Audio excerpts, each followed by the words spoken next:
Was, wenn die vielleicht verrückteste Stablecoin-Story auf Pulse-Chain gerade erst anfängt? Was, wenn Richard Heart öffentlich davor warnt, aber die Chain gleichzeitig Spuren zeigt, die viele als heimliche Einflussnahme deuten?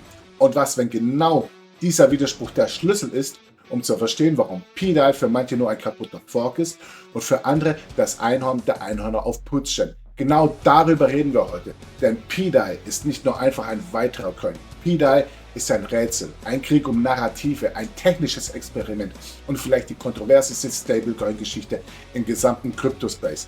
Wenn du bis zum Ende dran bleibst, dann verstehst du nicht nur, was P-Dai überhaupt ist, du verstehst auch, warum Leute wie Nine Iron Capital den großen Masterplan darin sehen, warum Richard Heart an entscheidenden Stellen komplett gegensätzliche Signale sendet, was Liberty Swap damit zu tun hat, warum die Community Memes, Diagramm und versteckte Botschaften sucht und warum ein einziger Punkt alles verändern kann. Nicht die Frage, ob P-Dai heute schon perfekt ist, sondern die Frage, ob P-Dai absichtlich unperfekt gestartet ist. Und damit willkommen bei Krypto Exklusiv. Dein deutsches Krypto-Magazin. Krypto Exklusiv. Servus und herzlich willkommen bei Krypto Exklusiv. Ich bin Ruben Alex. Bevor wir richtig loslegen, ein riesiges Dankeschön an dich. Ich habe mich extrem über die vielen Aufrufe beim letzten Video gefreut. Es zeigt mir einfach, dass diese Art von Content bei dir ankommt und motiviert mich enorm. Danke für deinen genialen Support. Wenn du auf diesem Kanal neu bist, hier gibt es keine oberflächlichen Schlagzeilen. Hier graben wir tiefer, hier schauen wir uns nicht nur an, was auf dem Chart passiert, wir schauen uns an, welche Story dahinter steckt, welche Wallets aktiv sind, welche Widersprüche niemand sauber erklärt und wo genau die Narrative entstehen, die später ganze Communities antreiben. Und heute wird es wirklich spannend, denn P-Dai ist eines dieser Themen, bei denen du nach 5 Minuten denkst, alles klar, ich habe es verstanden, und nach 5 weiteren Minuten merkst du, nein, habe ich doch nicht. Weil P-Dai mehrere Ebenen hat.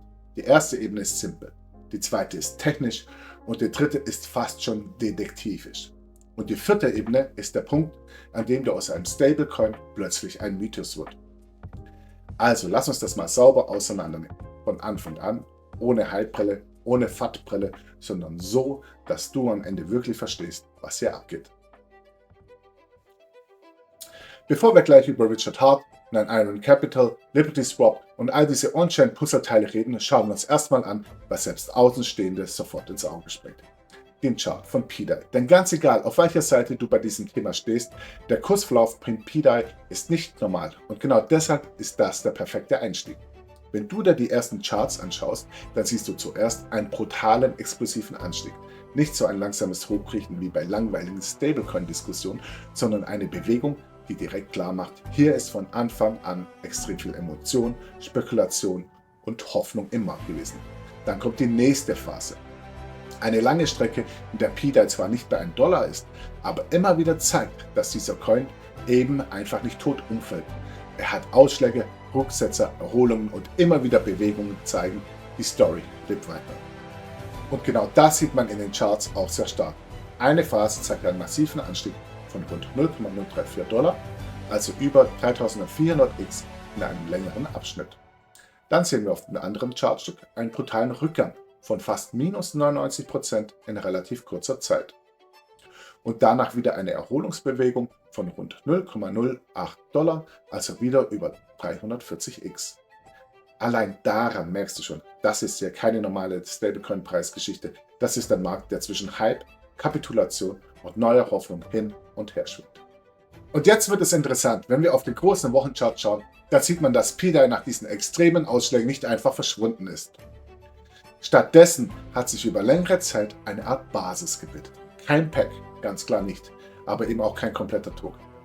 Das ist psychologisch enorm wichtig, denn genau solche Charts ziehen Communities an. Warum? Weil sie zwei Dinge gleichzeitig erzählen. Nummer 1, hier war schon mal eine gewaltige Energie. Nummer 2, die Geschichte ist offensichtlich noch nicht komplett abgeschlossen. Und wenn wir auf die neueren Bilder schauen, dann wird genau dieser Punkt nochmal spannend. Dann sieht man, dass P-Dai zuletzt wieder versucht hat, sich nach oben zu schieben. Es gibt eine enge Struktur, eine Art aufsteigende Bewegung mit anschließender Verdichtung. Viele in der Community würden hier sofort von einer möglichen Bull Flag sprechen. Das heißt ganz simpel, ein starker Anstieg, danach eine kontrollierte Seitwärts- oder leichte Abwärtsphase, bevor potenziell der nächste Impuls nach oben kommen kann.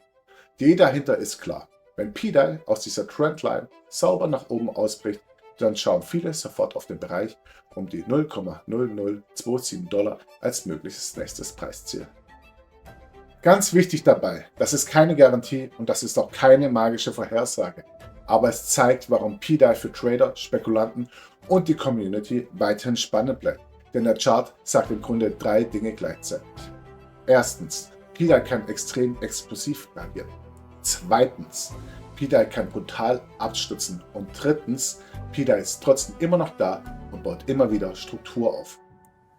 Und genau deshalb ist dieser Chart nicht nur Optik, es ist Teil des Mythos. Denn wenn ein Coin so aussieht, dann fragen die Leute nicht einfach nur, was ist das? Sondern, warum bewegt sich das so? Wer kauft das? Wer hält das? Und was wissen die, was andere vielleicht noch nicht sehen? Genau mit diesem Gefühl gehen wir jetzt rein, denn der Chart ist am Ende nur die Oberfläche. Das eigentliche P-Dye-Rätsel beginnt tiefer. Fangen wir ganz von vorne an. Wenn Oma Hilde mich fragt, Ruben, was ist eigentlich P-Dye? Dann sage ich nicht Maker Down, Emergency Shutdown Modul, Waltz, P-Maker und DSR. Dann sage ich erstmal ganz einfach, P-Dye ist die Pulse-Chain-Version von DAI. Und das ist normalerweise ein Stablecoin, der ungefähr $1 wert sein soll. Also keine Rakete wie irgendein Meme-Coin, sondern im Idealfall etwas, das stabil bleibt. Auf Ethereum funktioniert DAI über das Maker-System. Da gibt es Sicherheiten, Walls, Regeln, Module und Mechaniken, die dafür sorgen sollen, dass DAI am Ende ungefähr beim Dollar landet. Dann kam Pulse Chain. Pulse Chain ist als Ethereum Fork gestartet. Das heißt, der Zustand von Ethereum wurde zu einem bestimmten Block gespiegelt. Token, Wallets, Smart Contracts, vieles wurde kopiert.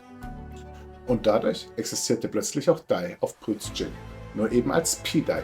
Das Problem, ein kopierter Stablecoin ist nicht automatisch ein funktionierender Stablecoin. Stell dir vor, du kopierst eine Bankfiliale 1:1 in eine neue Stadt. Du hast den Tresen, du hast die Stühle, du hast die Schilder und du hast die Computer. Aber das heißt noch lange nicht, dass dieselbe Liquidität, dieselbe Besicherung, dieselben Prozesse und dieselbe Verlässlichkeit direkt mitkopiert wurden. Genau da beginnt das P-Dye-Rätsel. Denn auf dem Papier war P-Dye da, aber die große Frage von Anfang an war, ist das wirklich ein funktionierender Stablecoin oder nur die Hülle davon? Und weil diese Frage nie endgültig und für alle nachvollziehbar gelöst wurde, ist P-Dye nie einfach nur ein Token gewesen. Es wurde zu einem Lagerkampf.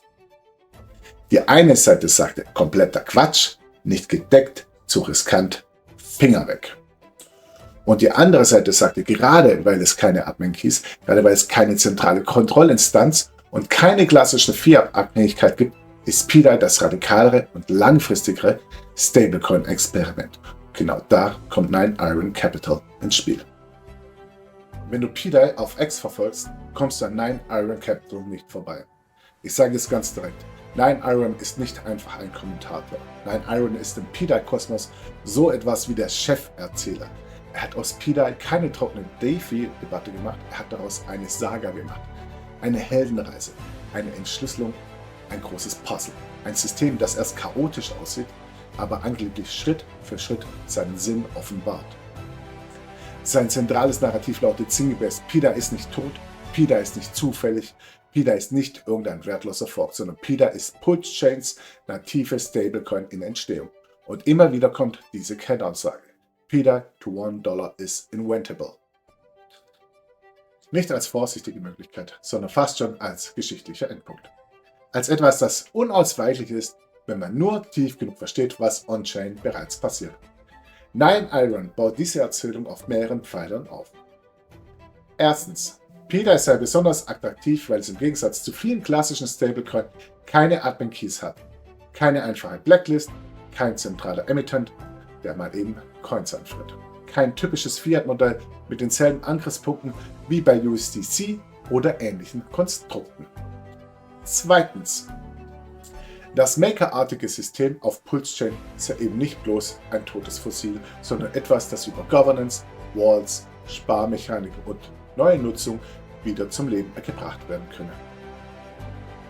Drittens, bestimmte Wallet-Aktivitäten, Governance Walls, Contract-Änderungen und Ökosystembausteine seien Hinweise darauf, dass hinter den Kulissen gezielt an einer Stabilisierung gearbeitet wird.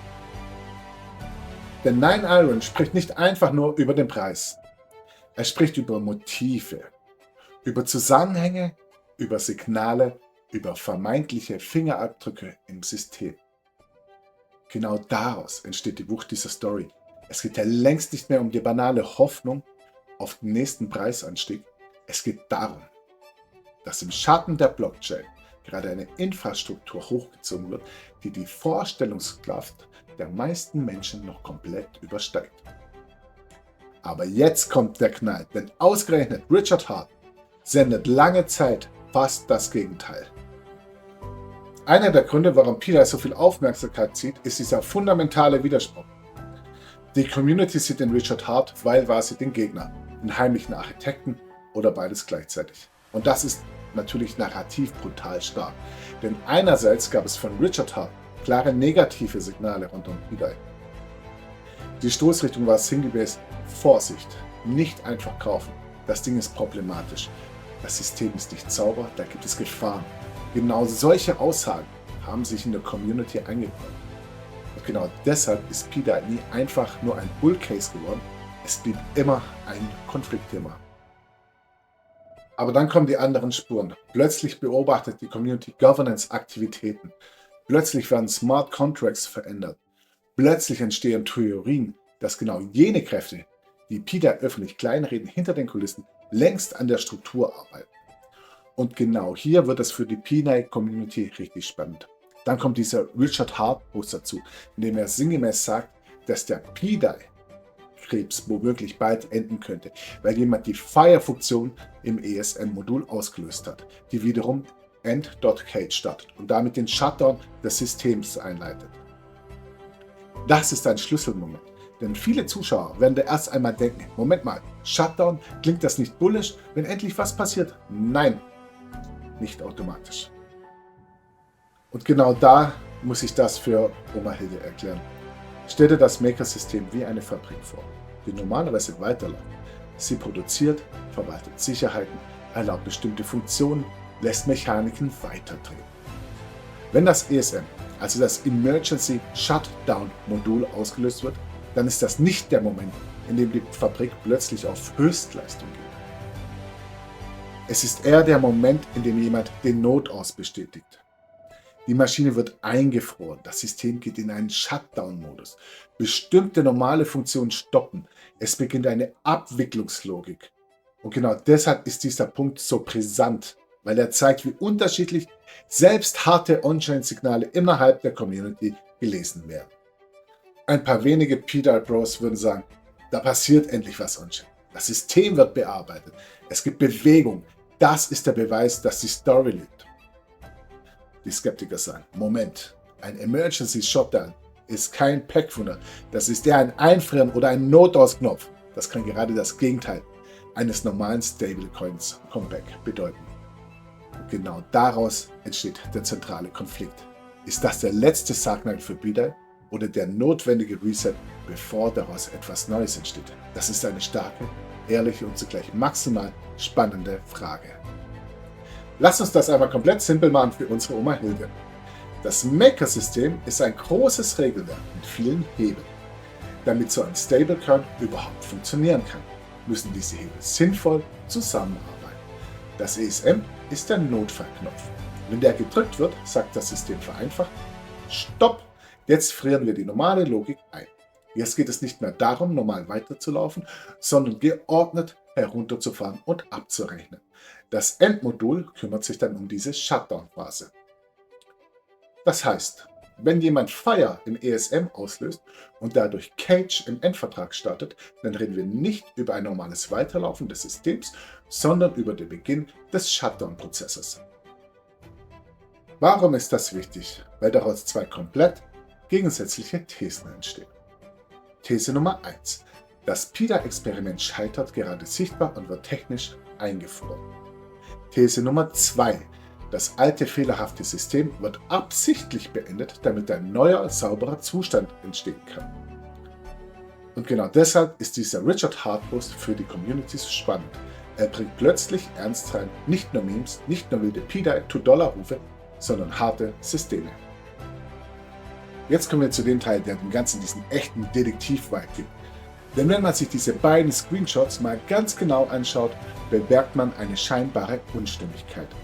Auf dem ersten Screen sehen wir Slot 0 im Pulse Chain Explorer, Zeitstempel 11. Mai 6:12 UTC.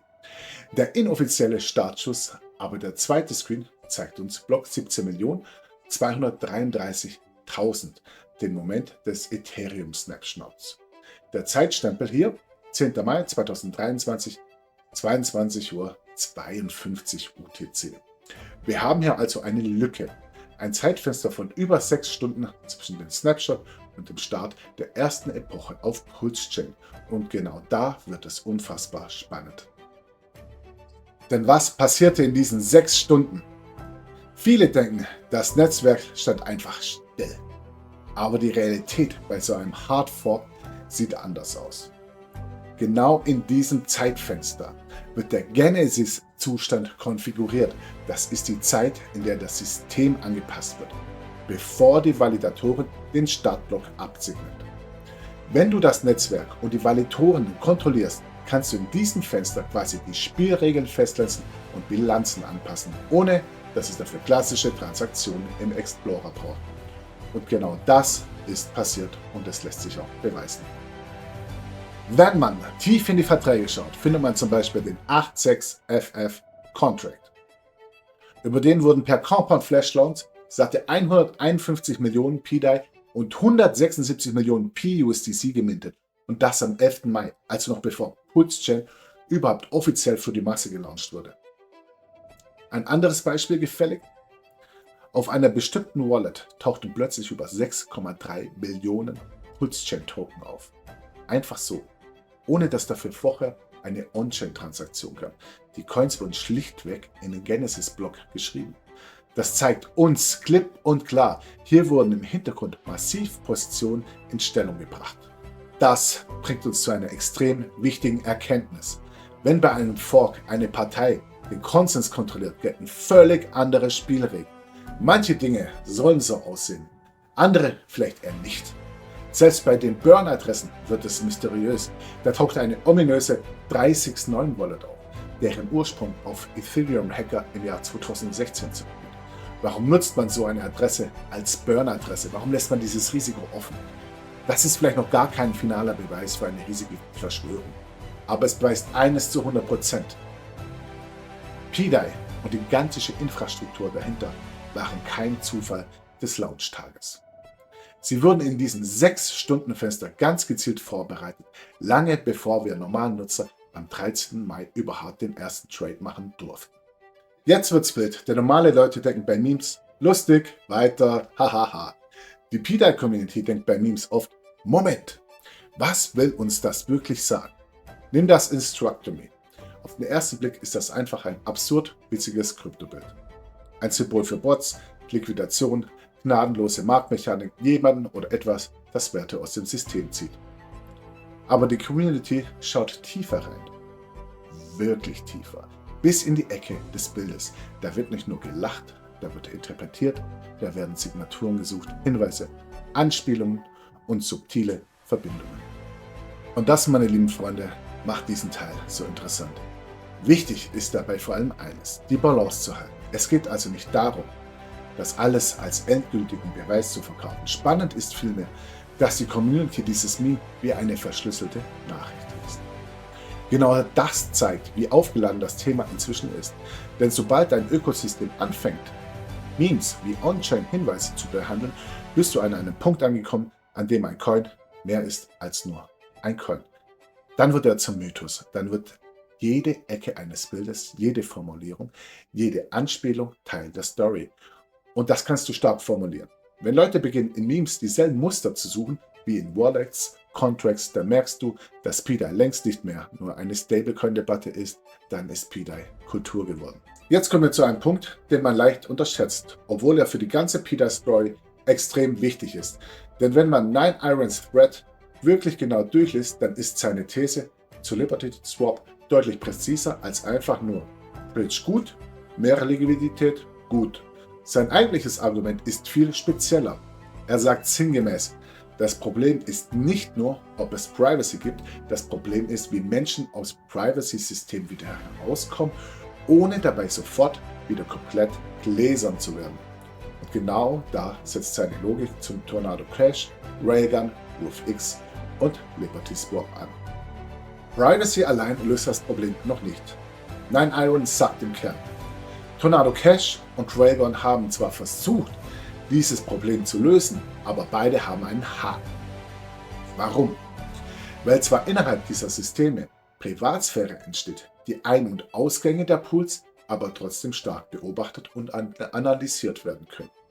Einfach gesagt, wenn du in einen Privacy Pool reingehst und später wieder rauskommst, dann mag der Mittelteil verdeckt sein, aber die Übergänge sind es eben oft nicht vollständig. Und genau deshalb reicht für 9iron ein Privacy Pool allein nicht aus, denn sobald die Ein- und Ausstiege zu leicht überwacht werden können, bleibt für größere Marktteilnehmer, für sensible Kapitalbewegungen und für strategische Käufe immer noch ein Problem bestehen. RoofX ist in seiner Erzählung der eigentliche Schlüssel. Jetzt kommt RoofX ins Spiel und hier wird 9irons These deutlich schärfer. Er beschreibt RoofX sinngemäß als einen Ort, an dem zwei Parteien ihre Bedingungen außerhalb der neugierigen Blicke anderer festlegen können. Das ist wichtig, denn damit redet er nicht einfach nur über einen normalen Swap. Er redet über einen Marktplatz oder Ausführungsmechanismus, in dem Käufer und Verkäufer sich auf Bedingungen einigen können, ohne dass der gesamte Markt vorher jede Bewegung liest, auswertet und dagegen handelt. Seine Vorstellung ist dabei ungefähr so: Jemand kann PDAI zu $1 anbieten und auf einen Käufer warten, der zum Beispiel A. aus einem Privacy Pool heraus will, B. aus ETH, Arbitrum, Optimize Base oder einem anderen EVM-Umfeld nach Pulse-Chain wechseln will, oder C. dabei nicht möchte, dass dieser gesamte Weg für alle sichtbar und auswertbar ist. Und genau dadurch bekommt das Diagramm eine viel tiefere Bedeutung. Denn die obere Route im Bild, also PDAI gleich $1 über RoofX, ist in 9irons Logik nicht einfach nur ein hübscher Idealfall. Es ist der Zustand, in dem PDAI außerhalb der klassischen LP-Logik direkt zu $1 nachgefragt werden kann. Nicht, weil irgendein Pool magisch auf $1 springt, sondern weil es eine Gegenpartei gibt, die genau diesen Preis zu zahlen bereit ist, um privat oder effizient nach Pulse-Chain zu kommen. Und jetzt wird es richtig spannend. 9iron sagt sinngemäß, dass sich für PDAI zwei verschiedene Märkte bilden können. Ein Markt auf RoofX und ein Markt auf PulseX, also vereinfacht. Auf PulseX hast du den klassischen öffentlichen DEX-Markt mit sichtbaren LPs, sichtbaren Preisen, sichtbarer Handelslogik. Auf RoofX hast du in seiner These einen eher diskreteren, bilateraleren oder zumindest anders strukturierten Markt, in dem PDAI unter bestimmten Umständen näher an $1 gehandelt werden könnte. Das bedeutet, für denselben Coin könnten sich zwei verschiedene Preisrealitäten bilden. Und genau daraus entsteht laut 9iron die nächste Stufe der Story. Denn wenn PDAI auf RoofX näher an $1 gehandelt wird als auf PulseX, dann entsteht zwischen diesen beiden Preiszonen automatisch ein Spannungsfeld. Hier kommt Arbitrage ins Spiel, aber anders als viele denken. Viele hören bei so etwas sofort, also klassische Arbitrage, Problem gelöst. 9iron macht aber einen wichtigen Unterschied. Er sagt nicht einfach, Liberty Swap macht Arbitrage und fertig. Sein Punkt ist, feine Arbitrage funktioniert nur dann, wenn fungible Assets an verschiedenen Orten zu unterschiedlichen Preisen gehandelt werden und diese Preisunterschiede auch tatsächlich nutzbar verbunden sind.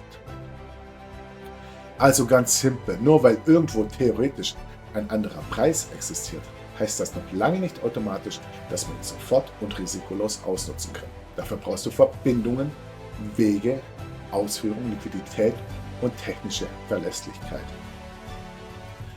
Und genau hier relativiert er auch die Rolle von Layer Zero. Er sagt sinngemäß, Layer Zero Systeme können nicht einfach einen LP-Pool austricksen und ihn dazu bringen, einen falschen Preis zu handeln. Das heißt, Layer Zero erschafft nicht aus dem Nichts ein $1-Pack. Was Layer Zero laut 9iron aber sehr wohl tun kann, ist etwas anderes. Es kann Preisinformationen, Ausführungen und Cross-Chain-Kommunikation schneller und zuverlässiger machen. Also nicht Preis zaubern, sondern Preisangleichung beschleunigen. Warum Liberty Swap laut 9iron die Nachfrage nach PDAI vergrößert. Und hier kommt jetzt der vielleicht wichtigste Punkt aus dem Thread. 9iron betont ausdrücklich, dass Liberty Swap PDAI nicht nur über klassische Arbitrage helfen soll. Seine eigentliche These lautet, Liberty Swap erweitert die direkte Nachfrage nach PDAI. Nicht bloß, weil Leute Preisunterschiede jagen, sondern weil Leute aus Privacy Pools oder aus anderen Chains einen direkten Weg bekommen, PDAI zu kaufen.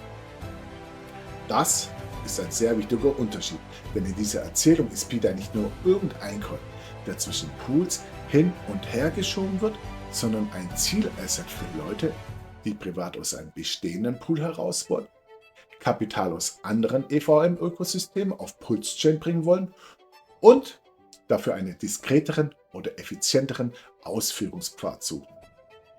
Wenn diese Nachfrage wächst, dann steigt laut 9iron der Druck nicht einfach nur mehr auf mehr Handelsvolumen, sondern auf einen höheren und stabileren Preis. So liest man das Diagramm jetzt richtig. Und genau mit diesem Thread im Kopf ergibt das Diagramm viel mehr Sinn. Route 1, PDAI gleich $1. Oben sehen wir PDAI, Ethereum und in der Mitte ProofX. Das ist 9irons Idealfall. Menschen, die aus Privacy Pools oder aus anderen Chains nach Pulse Chain wollen, akzeptieren PDAI für $1. Nicht über den Umweg eines öffentlichen LP-Krieges, sondern über einen diskreten Marktmechanismus, bei dem Gegenparteien sich außerhalb des üblichen öffentlichen Order- und LP-Drucks treffen. Je stärker diese ProofX-Liquidität oder ProofX-Nachfrage wird, desto eher, so seine These, wird der öffentliche Pulse-X-Preis nach oben gezogen. Er sagt sinngemäß sogar, wenn ProofX-Liquidität irgendwann Pulse-X-Liquidität dominiert, dann wird der Pulse-X-Preis sich relativ schnell nach oben an den ProofX-Preis annähern. Das ist der eigentliche Bull-Case in diesem Bild. Nicht ein Pool wird manipuliert, sondern ein alternativer Markt mit stärkerer $1-Nachfrage zieht den öffentlichen Markt mit. Die untere Route mit Tornado Cash, LP-Pools, Liberty Swap, Railgun und Layer Zero zeigt die Welt, in der PDAI noch nicht sauber bei $1 angekommen ist. Hier dominiert noch die komplizierte Realität. Privacy Pools mit beobachtbaren Ein- und Ausgängen, öffentliche LPs, mehrere Routing-Schichten und Preisunterschiede, die Trader und Arbitrateure nutzen können. Diese Route steht also nicht einfach nur für Technik. Sie steht für ein System, in dem PDAI noch nicht als diskreter $1-Ausgangspunkt funktioniert, sondern weiterhin durch öffentliche Marktlogik, Poolstruktur und Preisabschläge geprägt ist. Genau in dieser Welt soll Liberty Swap laut 9iron eine Brücke bauen. Nicht unbedingt, indem es jeden Arbitragevorgang abschafft, sondern indem es einen besseren, diskreteren und nachfragestärkeren Kanal für PDAI erschafft. 9iron formuliert das am Ende sehr offensiv. Seine Botschaft ist sinngemäß: Niemand baut uns hier einfach einen dezentralen Stablecoin hin. Wir selbst machen das, indem wir PDAI als $1-Asset annehmen und entsprechend handeln. Das ist natürlich keine neutrale Marktanalyse. Das ist schon fast ein politisches oder kulturelles Statement innerhalb der Community. Aber genau deshalb ist es so wichtig, denn Kapitel 7 ist am Ende nicht nur eine Erklärung von Liberty Swap, es ist die Erklärung eines ganzen Community-Weltbildes. Privacy Pools allein reichen nicht. Es braucht diskretere Ein- und Ausstiegswege. ProofX soll genau diesen Markt schaffen. Liberty Swap soll die Nachfrage und Erreichbarkeit von PDAI massiv erweitern. PulseX zeigt den öffentlichen Preis. ProofX könnte einen diskreteren, stärkeren Preisanker bilden und über diese Dynamik soll sich PDAI Schritt für Schritt Richtung $1 bewegen. Wichtig ist dabei aber auch eine saubere Einordnung. Das Diagramm und der Thread sind keine mathematische Beweisführung und keine offizielle Marktgarantie. Es ist 9irons These darüber, wie Marktstruktur, Privacy, Nachfrage und Infrastruktur zusammenspielen könnten. Und genau deshalb ist das für die Community so spannend, denn plötzlich geht es bei Liberty Swap nicht mehr um Brücken, Es geht um einen viel größeren Punkt. Wer bestimmt eigentlich den Preis von PDAI? Der öffentliche Pool oder der diskrete Markt dahinter? Kommen wir zum ultimativen Showdown. An diesem Punkt spitzt sich die gesamte Debatte zu. Wir müssen jetzt beide Seiten fair, aber absolut schonungslos auf den Tisch legen. Auf der einen Seite haben wir das Bull Case. PDAI ist eben nicht der nächste 0815 Stablecoin mit den üblichen zentralen Schwachstellen. Wir sehen hier eine Community, die sich extrem tief in die Mechanik gräbt. Wir haben handfeste Hinweise auf Governance-Aktivitäten, echte On-Chain-Bewegungen und eine wachsende Infrastruktur. Kurz gesagt, dieses Narrativ wird mit jedem Tag stärker, an dem Leute versuchen, das Puzzle zu entschlüsseln. Aber dann ist da die andere Seite, das Bear Case. Machen wir uns nichts vor. Der Peg auf $1 ist schlichtweg noch nicht da. Das gesamte Konstrukt ist massiv komplex und schwer zu durchschauen. Es gab Warnungen. Es sind extreme Spekulationen und wenn in diesem System tatsächlich ein Emergency Shutdown ausgelöst wurde, dann ist das kein bullisches Signal. Dann ist das im Kern erstmal ein massiver Angriff in ein System, das Probleme hat. Genau hier trennt sich die nüchterne Analyse von blinden Lagerdenken. Wir sitzen hier nicht als Richter, wir sind hier, um die Dinge sauber beim Namen zu nennen. Für mich ist das keine langweilige Stablecoin-Geschichte. Es ist einer der faszinierendsten Konflikte im gesamten Pulse-Chain-Ökosystem. Denn PDAI ist alles gleichzeitig. Für die einen ein völlig kaputter Fork. Für die anderen das absolute Endgame einer nativen Stablecoin. Für wieder andere ein reines Community-Phänomen. Und für einige vielleicht ein technisches Reset-Experiment, das wir aktuell noch gar nicht komplett dechiffrieren können. Und genau deshalb hat dieses Thema das Potenzial, viral zu gehen. Denn hier steht nicht einfach nur Chart gegen Chart, hier steht Weltbild gegen Weltbild. So, und jetzt reden wir Klartext. Wenn du mich fragst, warum PDAI so faszinierend ist, dann nicht, weil ich dir hier blind erzählen will, dass PDAI $1 morgen sicher kommt, sondern weil PDAI etwas viel Selteneres ist. Es ist eine Story, in der Technik, Mythos, Community und Machtfragen kollidieren. Du hast einen Gründer, der Warnsignale sendet, 33 Mal. Du hast Community Researcher, die überall Muster sehen. Du hast ein System, das eher nach Notfallmechanik klingt als nach sauberem Stablecoin-Alltag. Du hast Memes, die wie Codes behandelt werden. Du hast Infrastrukturspieler, die der Story mehr Substanz geben. Und bevor jetzt jemand sagt, Ruben, sag doch mal offen, wie du selbst positioniert ist hier meine klare Antwort. Ich selbst besitze mehrere Millionen PDAI. Und genau deshalb will ich das auch transparent sagen. Nicht um dir irgendwas schön zu reden, sondern damit du ganz genau weißt, aus welcher Perspektive ich auf dieses Thema schaue. Denn trotz dieser Position sage ich bewusst nicht, alles ist sicher. Alles ist gelöst. $1 ist garantiert. Was ich sage, ist etwas anderes. PDAI ist eines der spannendsten und zugleich kontroversesten Experimente auf Pulse Chain. Und daraus entsteht etwas, das diese Story so besonders macht. Ein Coin, den du nicht mit einem Satz erklären kannst. Mein persönlicher Take wäre deshalb dieser. Ich bin offensichtlich nicht neutral, aber genau deshalb versuche ich, umso sauberer zwischen Hoffnung, Community-Narrativ und technischer Realität zu trennen.